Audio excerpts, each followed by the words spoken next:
off.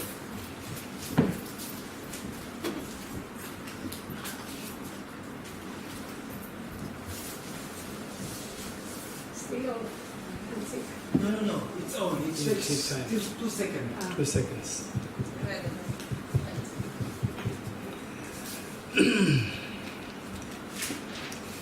Teyatha Om Gati Gati Paragati Parasangati Bodhisvatyata Om Gati Gati Paragati Parasamgati Bodhisvatyata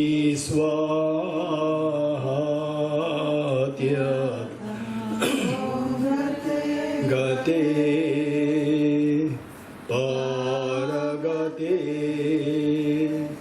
Parasamgati Bodhisvatyata.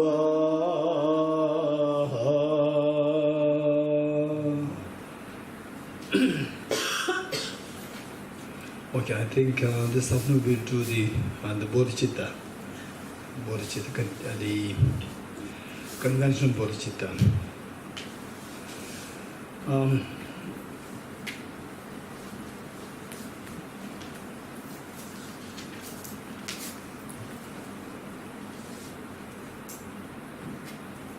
So, for any journey to take place, we need two things. One is that we need to know the direction where we are going, and number two, we have to have the energy to go there, aspiration to go there. And likewise for Buddhahood, likewise for the achieving enlightenment, Buddhahood, or cleansing your mind, we are taking a journey where we need a very clear direction where we are going, and what takes us there, the energy to take us there. Usually the example given is, say, the one with a proper eyesight, but lame and proper eyesight, and a blind person with the proper, who can walk too. If the one with the lame with the proper eyesight can see where you should be going, but cannot walk. Other person can walk, but does not know where to go. So if two of them, if somebody has the proper eyesight plus can walk, then that person can take the journey very smoothly. So the proper eyesight, this is what is given to us by the wisdom to see where we are going, how to cleanse the mind by eradicating the self-grasp ignorance and also the subtle stains. And the bodhicitta will drive you, give you the force to go there. Because the Bodhicitta says, may I become Buddha for the false sentient beings. This aspiration to become Buddha is very intense. Okay, so both are required. So this teaching on Bodhicitta, this aspiration, this is considered, this is respected as so precious by all the Buddhas and Bodhisattvas. In fact, what made all these enlightened beings become Buddha is because of this aspiration of the Bodhicitta. And this teaching on Bodhicitta was, of course, initially given by the Buddha Shakyamuni himself, And this teaching, how to cultivate, the point is how to cultivate this Bodhicitta, the means to cultivate Bodhicitta. Bodhicitta, the Bodhi is enlightenment, Chit is mind, the mind aspiring to become Buddha, the mind aspiring for Buddhahood. This is known as Bodhicitta, awakening mind, sometimes translated as the awakening mind. And this was, of course, taught by the Buddha Shakyamuni. And primarily there are two methods taught to cultivate the Bodhicitta.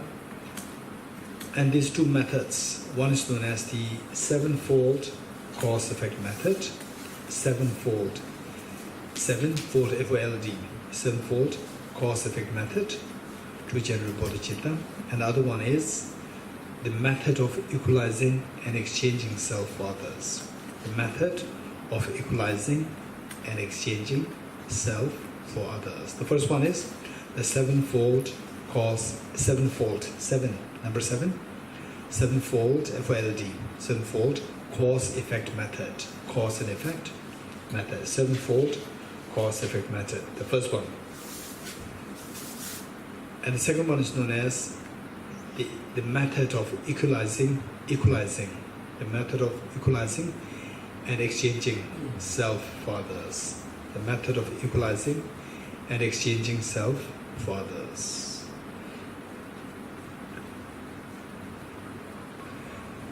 While both were taught by the Buddha Shakyamuni, how that these two methods are being preserved till today was done in the two lineages. The first one, sevenfold cause of method, taught by the Buddha Shakyamuni and passed down to the Arya Maitreya. Passed down to Arya Maitreya, the Buddha of the loving kindness, Arya Maitreya. And Arya Maitreya passed it down to Arya Sangha.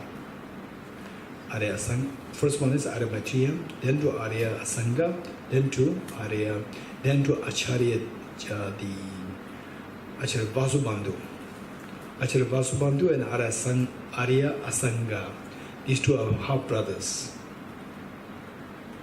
And Acharya Asanga, the Acharya Vasubandhu, and down the line, and eventually to Lama Selingpa in Indonesia. Then from him, then Lama Atisha got all the teachings from him, and then he brought it to Tibet, and this is how we still have this tradition so alive. One. The tradition number two, the lineage, the method number two, what is the second method? The method of equalizing and exchanging self for others. So this method was again taught by the Buddha Shakyamuni, inherited by the Arya Manjushri, the Bodhisattva of wisdom, Arya Manjushri.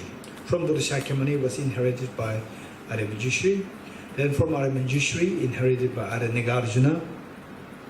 And then down the teachers. And then finally, again, then in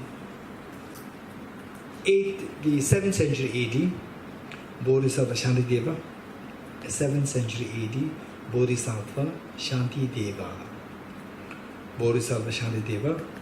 7th century, and then 11th century, Indonesia, Lama Selingpa, the same teacher, Lama Selingpa, 11th century. Okay, I'll say this again. The first one, the method of the sevenfold cause of a method, taught by Buddha Shakyamuni, inherited by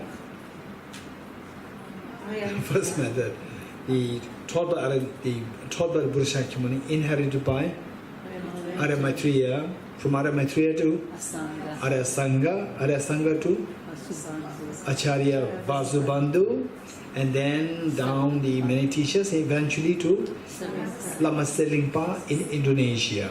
From Lama Selingpa, then Atisha Dibangara Shri Jnana, Lama Atisha. Okay. The second method, the method of equalizing and exchanging self for others, was taught by the Buddha Shakyamuni, inherited by Arya Manjushri, followed by Arya Nagarjuna, followed by there are many teachers in between. Arya Nagarjuna is 1st century AD, and Bodhisattva Shantideva is 7th century AD. In between, like 600 years, there were many teachers involved. Bodhisattva Shantideva, 7th century AD. And from there, then 11th century, Lama Selingpa, and then the Lama Atisha, then brought to Tibet. Okay, so this is the lineage. So it says that Lama Selingpa and Lama Atisha, these two are the points of the confluence of the two traditions. These two traditions merge together in one master's the practice from the 11th century, Lama Selingpa and then Lama Atisha. Okay. So what we'll do is that we will do the second method first, and I don't know whether we'll get time for the first method, but the second method we'll do it. Second method. Okay, so for this bodhicitta, this is the considered as extremely important part, extremely important practice.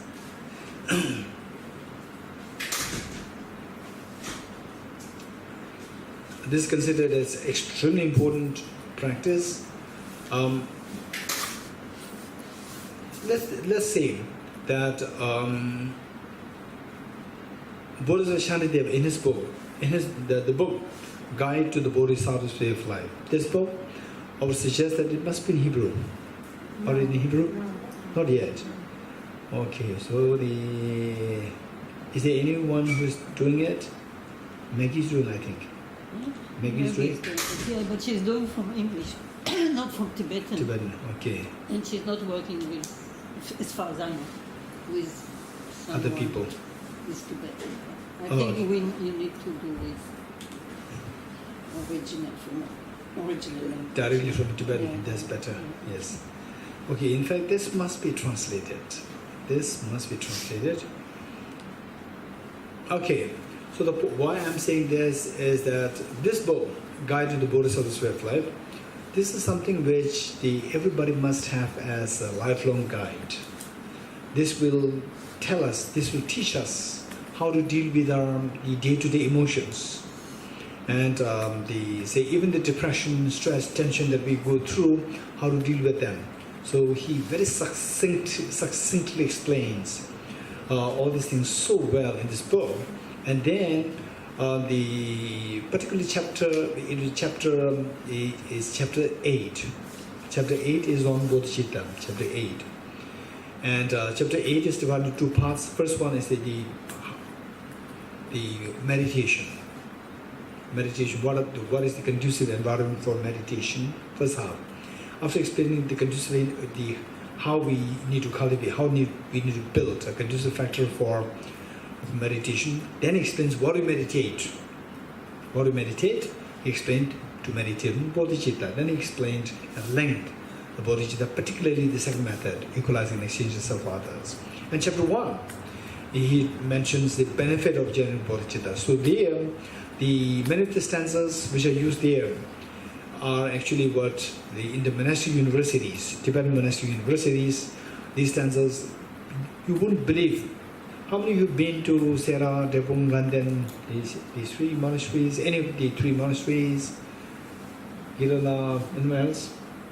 There are? No. I mean, no. Okay. It would be good if you can go there at least once, and then you get there, you will see the rigor of the debate, and the studies, the rigor of the studies and debate, and the rigor. You see the enormous rigor, and meanwhile the spirit, the rich intellectual and rigorous intellectual debate going there. Meanwhile, the spirit of warmth. This is beautiful, it's amazing. Oftentimes, as the rigor of the intellectual exercise is happening, the spirit-wise, the person becomes more cold and dry, generally speaking. And whereas here, the rigor of the debate is just intense. At the same time, everything's happening in the spirit of the warmth and kindness and compassion. This is so beautiful. It's amazingly beautiful. You must go there to witness that. The debates. And what I would say is that, say if this is a debate courtyard, imagine thousands of monks are doing the debate together, right? In pairs. In pairs. So say for like 3 hours, 4 hours, 5 hours every day, except for the weekend. We saw it in the movies. Sorry? We saw it. So in the movies, yes. So it's very interesting, the debate, how the debates is happening. Okay, let's say the debate courtyard, this is the debate courtyard, and how the monks should be, where the monks should be sitting, depends on which class you are in. So that area, from there, here, so there's one corner, okay, let's say, from here to there. So this is the junior most students. And then as you go to the other side, it becomes progressively higher and higher classes. So at the end is the senior most students who are on the verge to sit for Geshe degree. Very senior, about like say from this point to the other point, it takes like 16 years, right? Studying there. Okay, so what happens is that if you just witness this debate happening there, if you come here at this point, you mentally you may feel little, what's happening there? The young ones, age 16, 17, 18, as well physically you will see them fighting, right? And say, trying to put forth my idea there to the defenders. I try to throw my points, and then somebody else wants some other thoughts come to the second person will come to put his point, so for which I'm not listening, I'm not giving chance to him, so he picks me up and throw me and then he will try to, and the other will come back listen, and if he thinks that he has a stronger point, he will pick you up and throw you, and then literally they will try to pull like this, and then they do the shirt. Oftentimes they are torn, still they don't mind. They are still debating. Beautiful. Then you go the next. Then when you reach the end point, other side, you see the senior most students. So there, this environment you will never see anywhere. At that point, everybody is so mature in thinking. They know everything, what is being debated, all concepts. From here to there, they struggle for like 16, 20 years. So they reach there, and then say the two defenders, they defend the position, rest of the monks, like 20, 30, they were putting for the arguments. Nobody pulling and pushing there. And the questions, they ask the question, only 2, 3 will stand up, they'll ask questions. And the defenders, they give the answer very thoughtfully. Then others who are sitting around, if they see that their point is more stronger, then they will stop. Can I interrupt here? Then they will throw the question. Others will patiently listen to you. So, and even the defenders, if they see the question is very powerful, the defenders even laugh themselves. Wow, it's an amazing question. They're trying to get out of the debate the point. And then if they give a brilliant answer, again the questioners, they try to struggle to give more brilliant question to penetrate deeper. That environment is extremely profound, profoundly friendly, profoundly joyful, and profoundly penetrating. It's amazing. Okay, so there, how do we know that these debates, they will come to an end? How do we know? Meaning, so debates, for example, if it is for like 1 hour or 3 hours, in the end it will come to an end. Particularly group debate is two modes. One is that in pairs, and the other one is in group meaning 2 people defend the position, and the rest will sit, and 1 or 2 can stand up, give questions, and everybody else, they are the supporter of the questioners. They will not support the defender. Only if the defender is very weak, then some may support. Ideally speaking, this is not the case. Everybody should be, because to put questions is more difficult.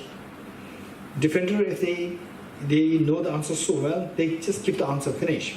Questioners should be very creative in their thought, and if the answer is very precise, you don't have any other question, you get stuck. So therefore, the questioners, there should be more people to ask questions. So coming with different thoughts. So how do we know that this group discussion, the debate will come to an end?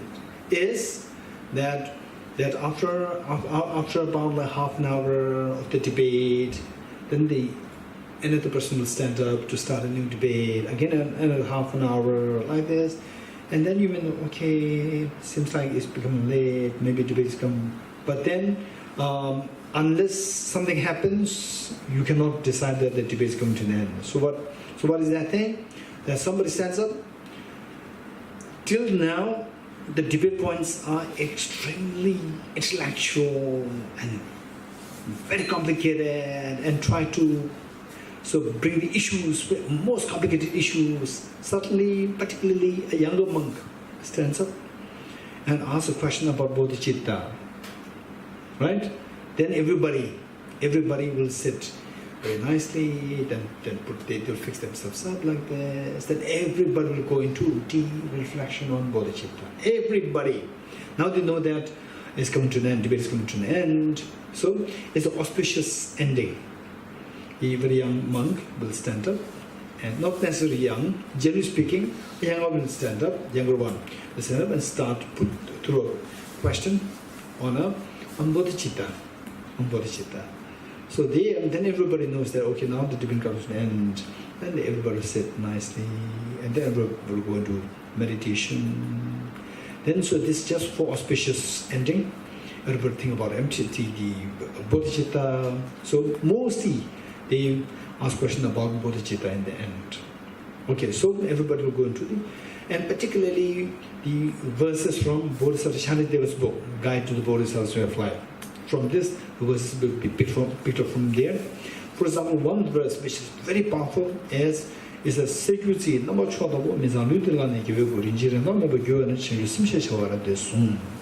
So what it says is that even though we have taken the very defined body, speech and mind, but like the gold-making elixir in the past, nowadays I don't know. Gold-making elixir meaning, say, a solution, like a chemical. Chemical, you apply this chemical to any metal, any ordinary metal which you're going to dump, which you're going to throw away. You apply this, the metal becomes gold. What do you call this? Gold-making elixir.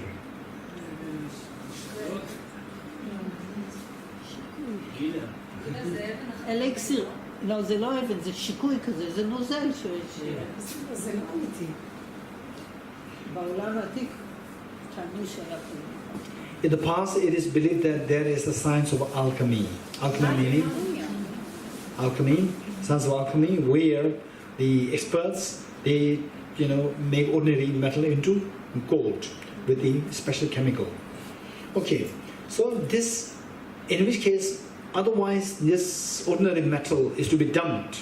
Ordinary metal to be dumped, thrown away because of uselessness, but you apply this with the gold-making elixir, this alchemy, the chemical, and everything turns gold. I'm going to dump it? No, it's so precious now. It's so precious. So likewise, Bodhisattva Shantideva, they give the metaphor for this gold-making elixir for the Bodhicitta.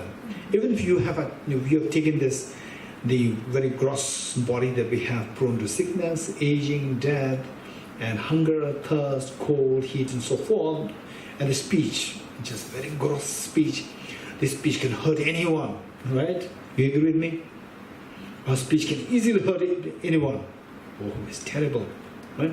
And the mind, even worse. The mind, somebody says something, your mind is agitated. Somebody don't say anything, again agitated. Why is not saying anything? And if you say something, again agitated. Our mind is very complex. Our body is so fragile. And our words like a stinking thing, It stinks things, right? So that we see that our body, speech, mind, there's so limitations, demerits, faults, mistakes. Yet, so these we think, the body, speech, mind that we have, they're like the metals to be dumped. And then if you apply the Bodhicitta to the body, speech, mind, in other words, the person, ordinary person like us, if you practice Bodhicitta, then this Bodhicitta becomes like the gold-making elixir. That then transforms you into the Buddha, your body into the Buddha's body. You're speaking the body speech, Buddha's speech, and your mind, the Buddha's mind. It makes you so precious. Then he said, "Security. Number two, that means I need to learn the give you number you and you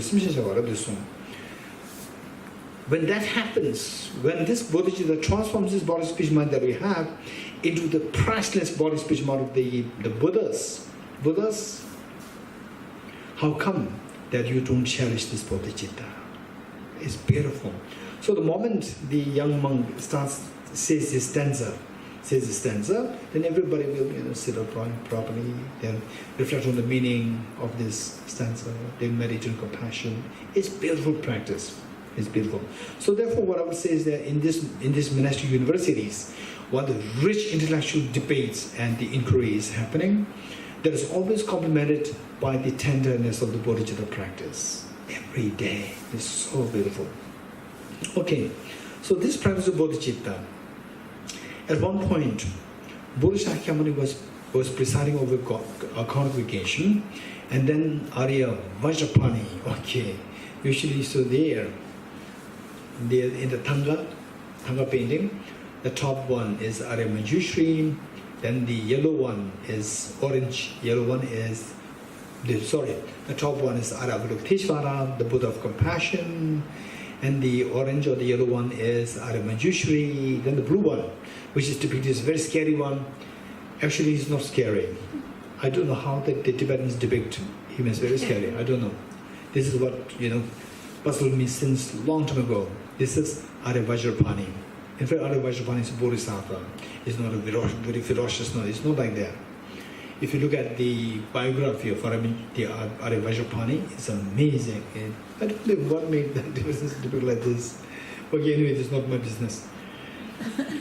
Right. So the Arya Vajrapani is just any other Arya Avalokiteshvara, Arya Manjushri, like this, simply because he embodies the power. He embodies the power. The three qualities of Buddha: knowledge, perfect knowledge, depicted by Arya Manjushri; perfect love, depicted by Arya Avalokiteshvara; and the perfect power, depicted by Arya Vajrapani.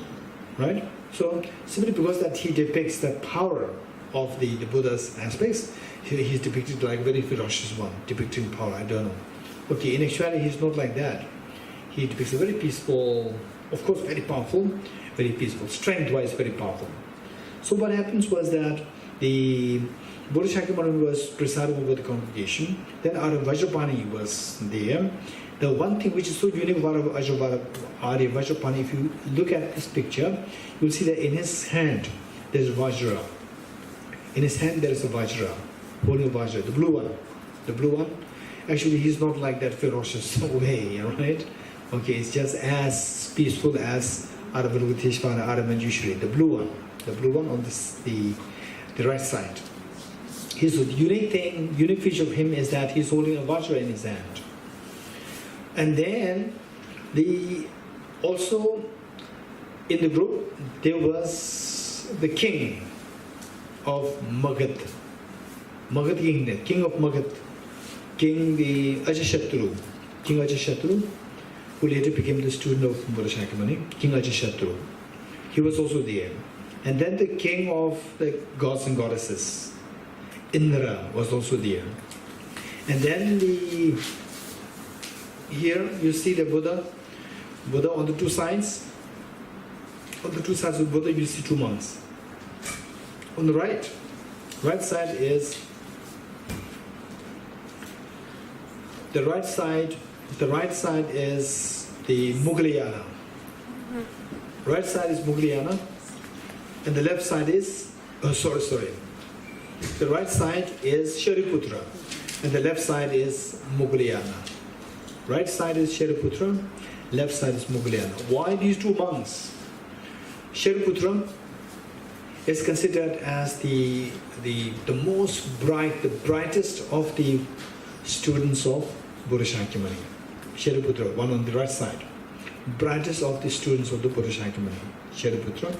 And the left one, Mughlayana, he is the one with the greatest miracle power amongst the students of the Bodhicitta community. One with the brightest